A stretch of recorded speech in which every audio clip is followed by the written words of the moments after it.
I just had to do that one. But there is no April Fool joke with this. Joe Joseph will probably not be on air next week as I'm going over to his house. I'm going to beat him with my walker. And Tim, you'd better be looking out for me, too. Couple of good guys. They had a good show tonight. Had a real good show. Hey, I got a guest for you tonight. We've got joining us a YouTuber. He's from California, out in the Oakland area. The only bad thing I found with him so far is the fact that he's a Raiders fan. I'm a Bear fan. But other than that, he's a hell of a nice guy, and you ought to go to his YouTube channel and get some good insight from him. Tonight, we have Liver Lip Louie joining me, and want everybody to go to his YouTube channel. Hey, Louie, how's it going? Good, Ken. How you doing? Thanks for having me. Hey, that's not a problem at all. You know, I started watching you when you used to sit there and do those Raider YouTube videos with, what was it, a mask or something? Oh, with shaving cream. Yeah, that's something I did back in college to give people a laugh. So I figured I'd give them a laugh now. But, yeah, it was fun. I loved it. Yeah, it's you got some good videos out there. How in the heck did you go from doing sports videos? You've gotten more into the politics of the day, yeah. Well, what happened was, I was doing Raider videos, and I had a San Diego Charger fan once asked me to talk about terrorists. And I'm kind of go, this is off the wall. So talk about terrorists, why would I want to do that? So I did a couple videos about waterboarding terrorists, and, a lot of people loved them. And I just kind of went from there. And I went from doing a little mask thing to a suit and tie, total 180, to give, because people say you lose credibility. Because I was just trying to give people a laugh. I wasn't trying to hide or anything. But then it just went like that. I was talking about the Raiders, and I still talk about my Raiders, but right now it's the off season. So, but terrorists is all year round, I guess. Yeah, we can find a lot of stuff, political terrorism, all of that stuff. Like what's going on in Florida right now? With former NAACP leader accuses Sharpton and Jackson of exploiting Trayvon Martin. That whole situation down there has gotten really, really out of hand. Yeah, that's awful. I mean, the one thing about that is the Zimmerman kid, I don't think when the 911 caller told him to stand down, he shouldn't have went out there after that, And then what happened between those two, who knows? I don't know. I wasn't there. And it's a sad tragedy anytime any young person gets killed, or anybody for that matter. But when you get people like Al Sharptongue, I call him Sharptongue, he's just a race baiter. This guy is no good for society. He really isn't.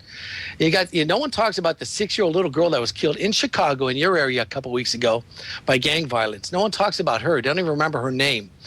But it's just sad that these killings go on and on and on. And all Al Sharpton does is it seems like he makes things worse. He really does. That whole, I don't know, the Pink Panthers or whatever, the Black Panthers. Seems that whole group, Maxine Waters, the whole group just don't do good for people.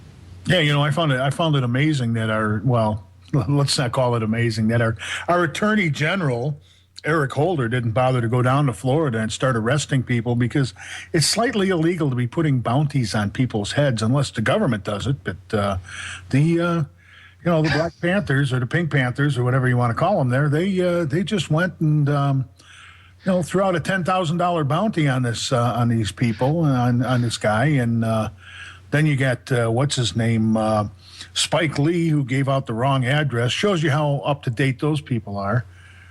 And what's her name? Roseanne Barr. She actually put the real address of his parents out on the internet. That's the same Roseanne Barr that says people who make $100 million should be beheaded, right?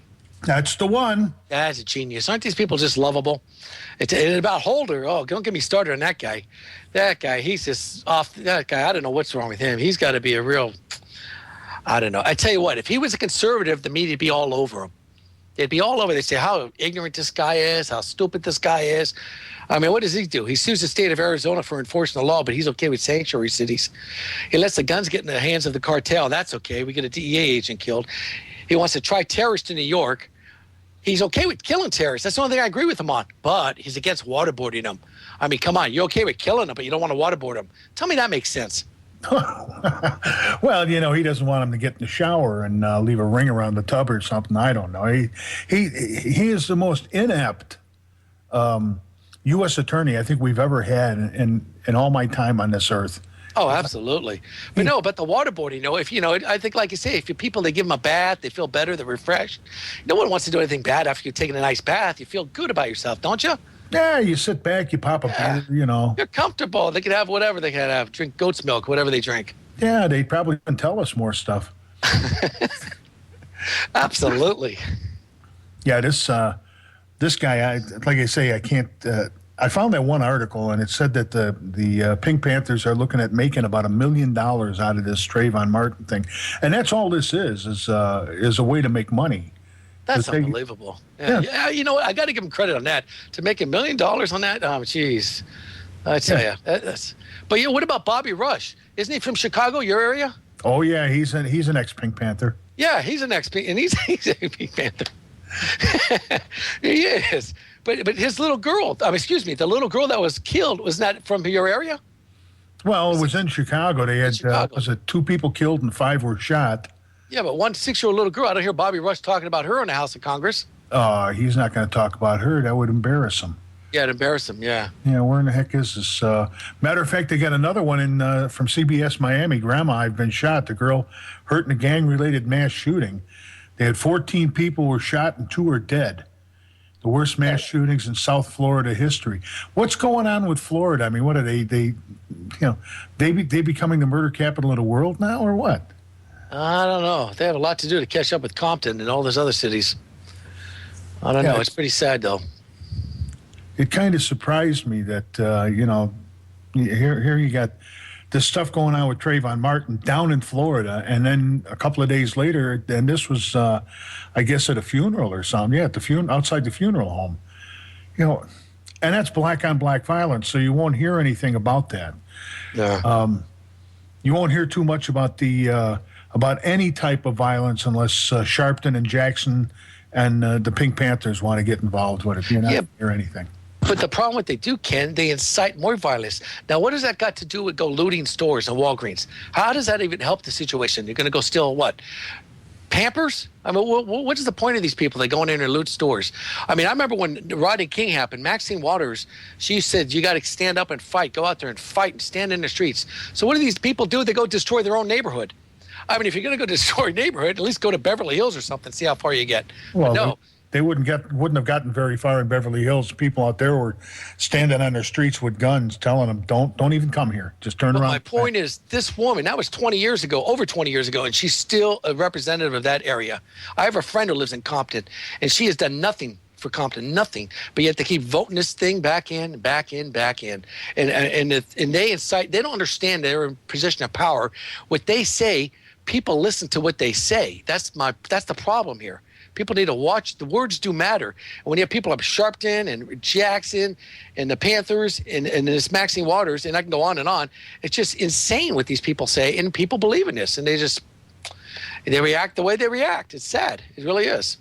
Yeah, that's the thing that I find is amazing. I mean, you had to have the former head of the NAACP come out and rip on Sharpton and Jackson. If it was a white dude that was doing it, they'd be, you're just another racist. But here the head of the former leader, C.L. Brandt, is accusing Jackson and Sharpton of exploiting the Trayvon